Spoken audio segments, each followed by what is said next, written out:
Blog Talk Radio. Join BluPrint Radio each Tuesday, 7 p.m. Eastern. BluPrint Radio host Gloria Thornwell interviews organization leaders on trends and best practices in business and human capital management, business and human resource leadership, and being a change champion in the new global business economy. www.blogtalkradio.com/BluPrint LLC.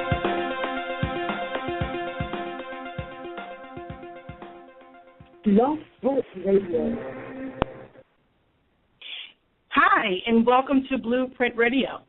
BluPrint Radio is a division of the BluPrint Leadership Institute, and on the BluPrint Radio show, we interview organization leaders and change management professionals who are subject matter experts in human capital management, business strategy, government contracting, and those who have reinvented and led organization transformation in the new global and changing economy.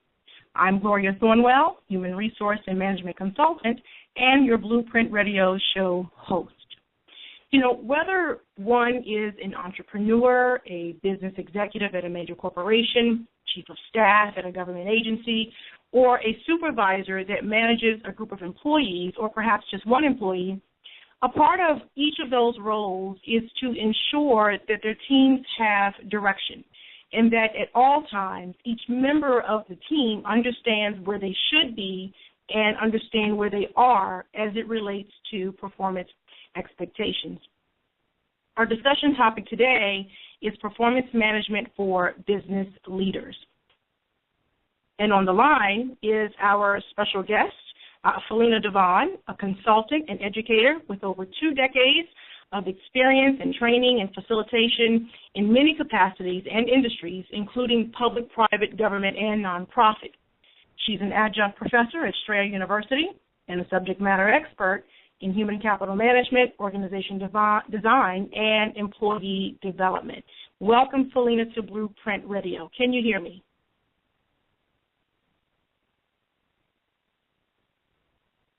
Looks like we're having some technical difficulties, so just a moment.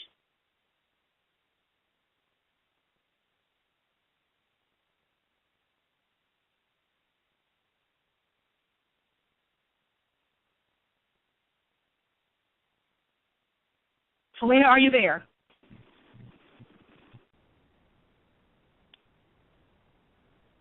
Hi, and welcome to BluPrint Radio. Sorry, we had a few technical difficulties there. I want to apologize for that. Let's just see if our our guest is on the line. Give me one moment, please. Philena, are you there, and can you hear me? Yes, I can hear you. Can you hear me this time? I can hear you just fine now. Thank you so much. Oh, great. So thank you for being on the show, Philena. Were you guys able to hear the introduction? Yes, I could hear you clearly. Okay. I know you couldn't hear me, but I could hear you, and I was responding. So Thank you for your introduction, and thank you. I'm glad to be here with you and your listeners. Thank you so very much. We are glad to have you on the line, so we'll get right into it. So we talked a little bit about performance management, many managers, may not be clear that performance management includes 2 components. It includes the administrative component, and it also includes the developmental component. The administrative component equates to pay and promotions, and then there's a developmental component that relates to feedback or performance feedback. I read a recent poll that reported that of 750 human resource executives, 58% of them, and that's more than half, graded their organization's performance management system at a C or below, and for the most part, they were pretty frustrated that it seems that their managers didn't have the courage to give developmental and constructive feedback to their employees. And that could very well be because perhaps they may not fully understand basic performance management characteristics. So our objective on today's show is to present a view of performance management specifically as it applies to feedback. So, Philena, we're going to jump right in here. As you know, many times, managers equate performance management to performance appraisal. Can you tell our listeners the difference between performance management and performance appraisal? Absolutely. Well, first, performance appraisal, of course, is our evaluation or assessment of the job or the activities of a particular individual. Performance management, and as we should refer to it, it's a system. And it's a system that includes our development of job descriptions, our understanding of knowledge, skills, abilities, and other characteristics of particular jobs, developing competencies, setting the standards for performance, outcomes, how we will measure. So that's the performance appraisal is just one element of the performance management system. Our onboarding process, how we select, highly potential talent, our whether or not we're effective in orientation, education, and training also fall under our performance management system. Effective compensation. If we have talent, we certainly want to be able to keep them, so we have to pay them comparably. And succession planning, which sometimes we forget is a critical element in our performance management system. How are our employees promoted? How do we support career development? And what's their opportunity for promotion in our particular organization? Mm-hmm. And so, having said that, are there trends? Like, is there, a trend currently in the performance management, not philosophy, but sort of performance management practices, in the different industries? Is there some sort of a trend now, a current trend? Well, traditionally, the performance management system or performance appraisal system has been a top-down approach. It was initially developed to weed out the bottom performers and to identify those who should receive bonuses, those who should be on a track for promotion. Statistically, there was an expectation that 20% of those that you evaluated should have fairly poor evaluations and unsatisfactory ratings. And then there are another very small percentage would receive the very highest rating, and these appraisals were to be done only annually. So that's kind of the traditional model. Many organizations, we're seeing the trend that they're moving away from that because they understand that really isn't giving their employees the feedback that they crave, and it's not allowing them to set the goals that they need or align their goals with the organization's goals. Absolutely. So what employees are looking for now and what they want regular, they want consistent feedback, not once a year, not even twice a year. They prefer to get it daily, weekly, monthly, quarterly, much more frequently, because then that can impact their daily performance. And there should be no surprises when it's time for their performance review, because that conversation should have been continuous. Managers, the difficulty in having an annual review is that how do you remember that much information? How do you remember what was outstanding about that employee? You may remember one or two incidents, but you need to be able to evaluate for a full year. So for managers, it doesn't work as well. So you're having both the manager and the employee be very uncomfortable in that exchange because it isn't really set up to be a win-win situation. Employees also, they usually don't work with only one manager anymore. There's not just that one-on-one relationship. Often employees are working with managers that might not be a part of their team. They're working with peers, they're on committees, they may be on projects that take them away from their particular team. So you really need to assess them in those different roles. And one manager, in particular, may not be able to do that. So the 360 system, which is behaviorally based, is an effective way to try and capture that person's kind of holistic work performance. Philena, you mentioned, I'm sorry, go ahead. I was going to say poor performers would not hear about that performance until that annual review. And, of course, that's problematic because if you're presented with all of the faults at that point in time, you haven't had the opportunity to improve or to get support in changing. And what was your question? Yeah, what I was going to mention is you sort of alluded to this a little bit earlier. So tell us about goal setting. You mentioned about goals, and you talked a little bit about mission.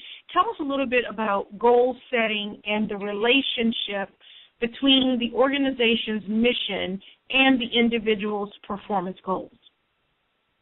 Well, let me give you some examples, because if we say that the individual's goals have to be aligned with the organization, what do they align with? Well, they should understand, every employee should understand the mission and vision of the organization. So when I say to you Nike, what comes to mind? When you say Nike, you 90, just do it, right? No, Nike, N-I-K-E, Nike. Yeah, you say just do it. It's something that we see often, right? Absolutely, just do it, sure. Right? Okay, so Nike, their mission is to bring inspiration and innovation to every athlete in the world. And they put an asterisk next to athlete because they say, if you have a body, you're an athlete. Their manager's manifesto is lead, coach, drive, inspire. So if you're thinking about the mission of Nike and thinking about the individuals that are a part of their team, then what would be expected? Well, you would think about innovation, right? You would think about if the manager is pushing and has drive, and they're encouraging their employees to do the same, then you would expect those who have, kind of high energy, because that mission is kind of implying that. Look at Southwest Airlines. Southwest Airlines, we know it's the love airline. Their mission is highest quality of customer service delivered with a sense of warmth, friendliness, individual pride, and company spirit.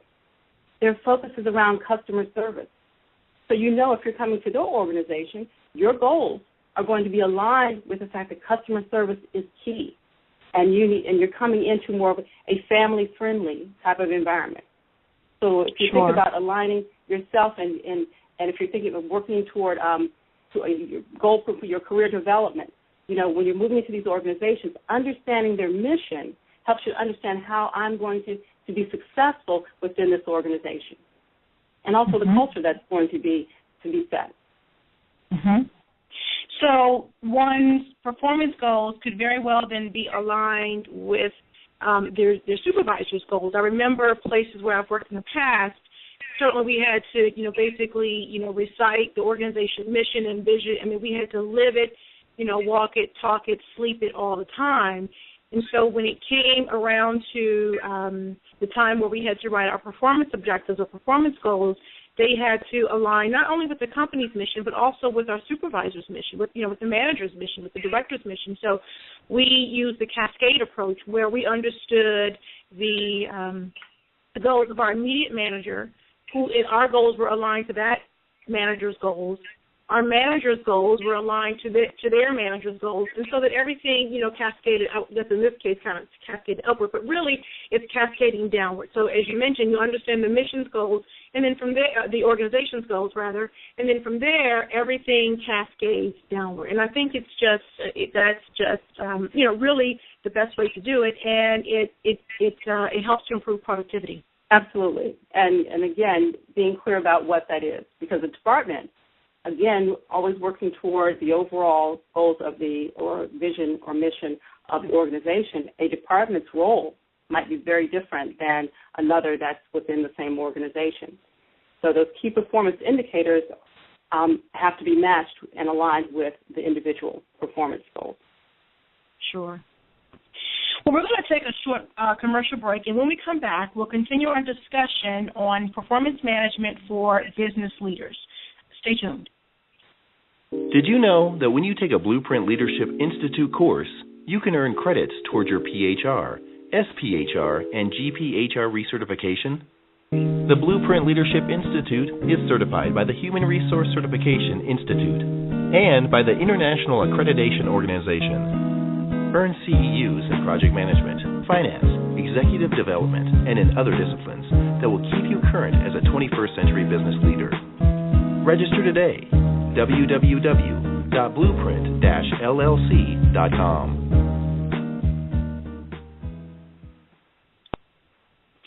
Welcome back to BluPrint Radio. I'm Gloria Thornwell, your BluPrint Radio show host.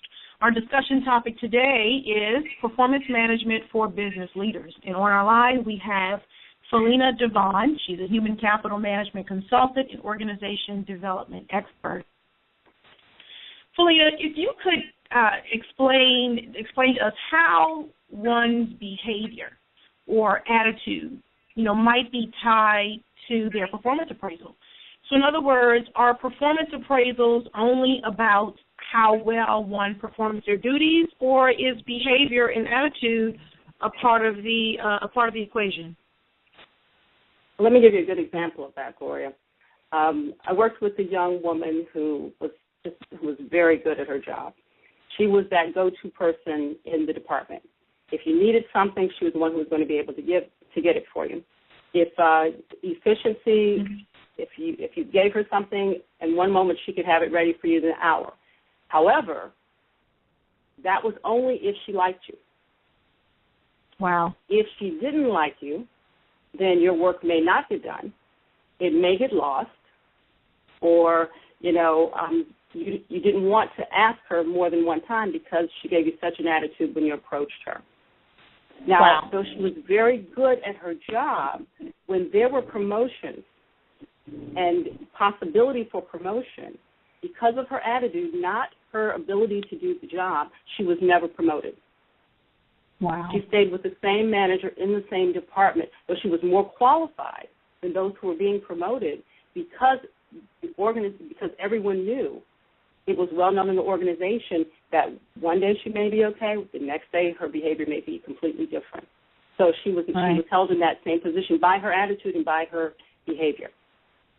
Yeah, and that's pretty sad. I've seen that happen, more than a few times, in a lot of different organizations. I mean, I've worked in organizations where, I was the HR director for a group of engineers, and even then, there were engineer employees who were very good at engineering, but not so good at client relations or customer relations, and so it really made a difference. And as you mentioned, it sort of prohibited them from moving higher to the next level. So while they got pay raises because they were good at the technical pieces of their job in terms of teamwork and those sorts of things, they didn't excel in that part. Mm-hmm.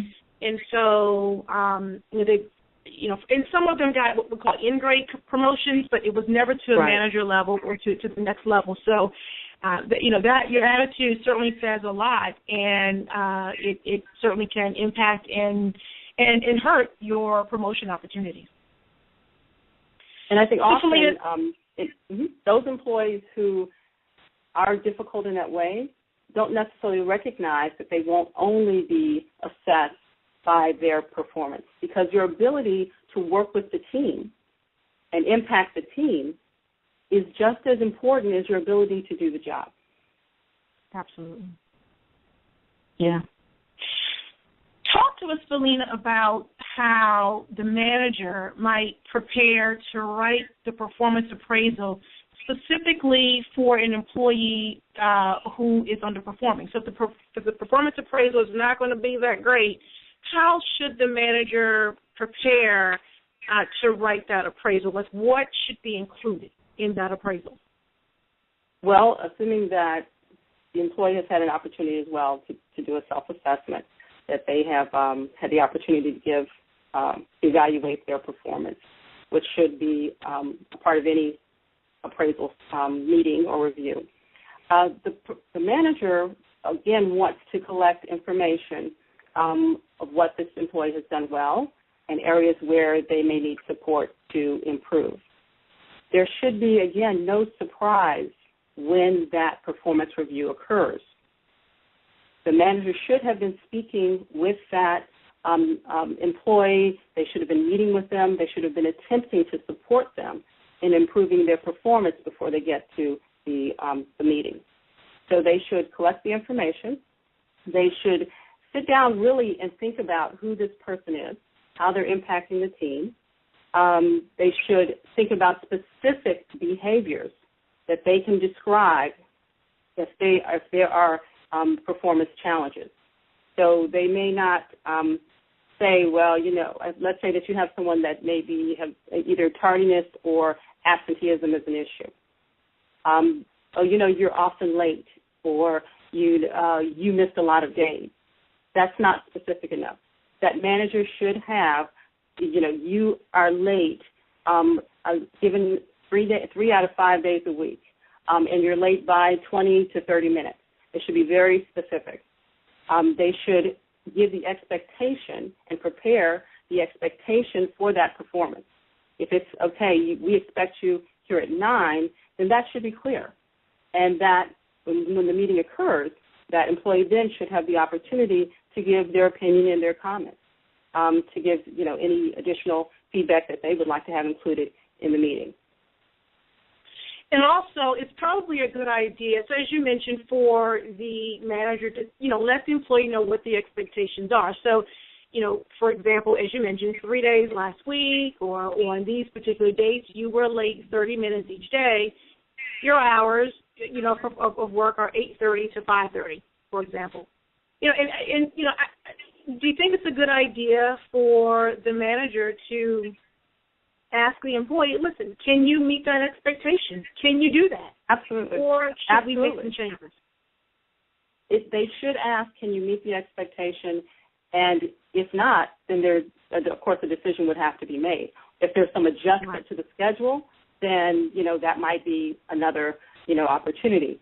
But the other element that you want to ensure that you include is how that impacts performance, how it may impact the team as a whole, or even the organization.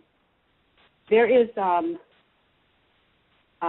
nail salon close to me, and if I drive by pretty much about 30 minutes before they open, I could see either 1 to 6 staff members sitting outside or standing outside the door waiting for the manager to come and unlock the door. So I thought, right, what a message that gives. So the impact is that you have employees here ready to go to work, and you have, potential customers walking by or driving by, seeing that they can't get into the building. So as a customer, why would I come to your establishment? So you may have to ensure that that employee understands this is the impact you're having. Okay. For that person that I was describing earlier, the administrative assistant, the impact that she had on the team was that you didn't want to even go into the area. You kind of walked around, pins and needles. That created stress. It created unnecessary almost animosity in the team, and, it was generating from that one person. So I think sometimes you have to help people to understand what the impact is.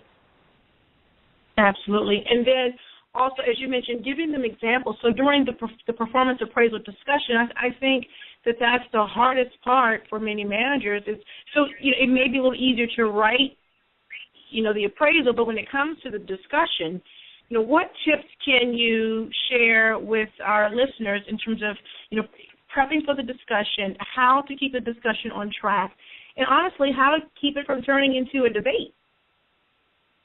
Well, first, determine how long you're going to meet, and it really shouldn't be longer than about 45 to 90 minutes, and then stick to that decision. Never try to tackle more than 2 or 3 performance problems at any particular review. When you are thinking about how, when you're thinking about what you're going to write and what you're going to say about and to an employee, that's why it's so important to have specific behaviors that you can describe. It can't be general. So if you can't support what you're writing, you probably don't want to put it on that performance appraisal. Okay? Think about the time period that's been covered, okay, and you want to be sure that the events that you are referring to are within the time period that's being assessed. And again, no general information, very specific. And then discuss how things can change, what support that person may need. And you should think of this as a manager. What else could I have done to improve their performance? What else can I do? As we set goals for the upcoming period of time, then what is it that I'm expecting, and how clearly can I write that? And then how can I support that employee to achieve it? Mm-hmm. So, a employee who is, performing poorly, how would you recommend they best be managed? I think, again, you have to address behaviors clearly. You have to, because we often assume that an employee knows that they are failing in a particular area, and some do. But if someone expects that it's okay because maybe the manager has never indicated that it was a problem, so then I must be doing, my performance must be, meeting standards, then sure.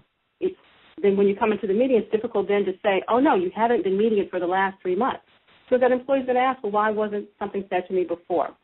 So first you have to be clear about what the expectations are, that it's a continuous feedback. It's not a one-time meeting. That if you say, okay, this is my expectation, then you meet with that person, particularly those who are having difficulty around their performance. You meet with them on maybe weekly, maybe biweekly, and discuss whether or not they're improving. What else do they believe they need to meet the standards that you're expecting? And what is it that you need to do to continue to support that? Right. We're running out of time. We're going to go to a quick commercial break, and we'll come right back. Stay tuned. Did you know that when you take a BluPrint Leadership Institute course, you can earn credits toward your PHR, SPHR, and GPHR recertification? The BluPrint Leadership Institute is certified by the Human Resource Certification Institute and by the International Accreditation Organization. Earn CEUs in project management, finance, executive development, and in other disciplines that will keep you current as a 21st century business leader. Register today. www.blueprint-llc.com.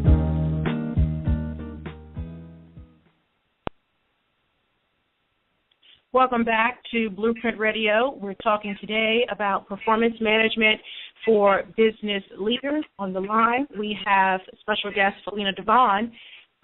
Philena, we're pretty much out of time, but what I wanted to do is just sort of summarize our discussion today. And from my perspective and what I've learned is that basically performance management requires the commitment to focus on improving performance at the level of the individual and ultimately at the team level. And so it sounds to me that sound performance management practices really require providing, as you mentioned, sound performance objectives or goals, ensuring that the individuals have the resources that are required to do the job, and ongoing feedback during the year. Did you want to add anything to the summary? And I would also suggest for any performance management system, of course, the senior management team has to buy in, and they have to support it. When you use the language cascading, it's critical that there be a buy-in by the organization, that this isn't only the responsibility of HR, but that management also has to partner with HR as well as working with their management teams and then the managers with individuals to make that performance management system function well. Yes.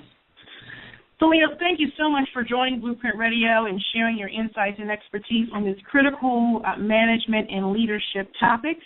To learn more about performance management in detail, BluPrint offers a course that can be counted toward recertification credits for your PHR and SPHR.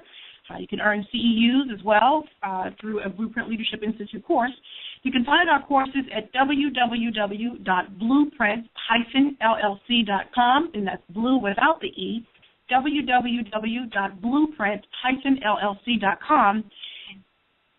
And by clicking on Leadership Institute, and then Leadership Tracks. Thank you again for joining BluPrint Radio. We hope that you will join us each Tuesday at 7 p.m. Eastern. Until next time. Join BluPrint Radio each Tuesday, 7 p.m. Eastern. BluPrint Radio host Gloria Thornwell interviews organization leaders on trends and best practices in business and human capital management, business and human resource leadership, and being a change champion in the new global business economy. www.blogtalkradio.com/BluPrint LLC.